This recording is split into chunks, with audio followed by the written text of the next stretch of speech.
Assalamualaikum warahmatullahi wabarakatuh.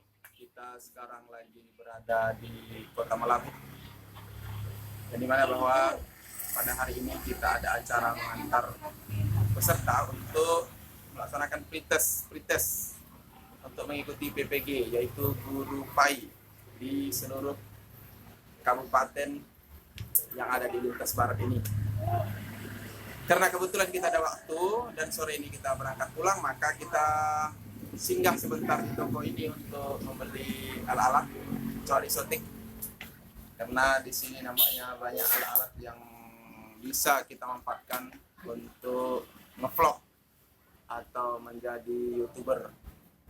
Kebetulan saya bersama kawan saya, siapa namanya Mas? Salbah Tiardi. Ini beliau guru agama yang akan mencerdaskan pendidikan agama di Kabupaten Aceh Sikil. Amin. Dan mudah-mudahan beliau lulus. Amin. Serta seluruh rombongan yang kita bawa.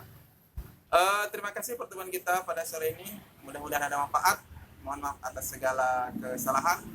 Jangan lupa like, komen, dan subscribe serta share ke teman-teman Anda bila informasi yang kami sampaikan ini bermanfaat. Assalamualaikum warahmatullahi wabarakatuh. Waalaikumsalam warahmatullahi wabarakatuh.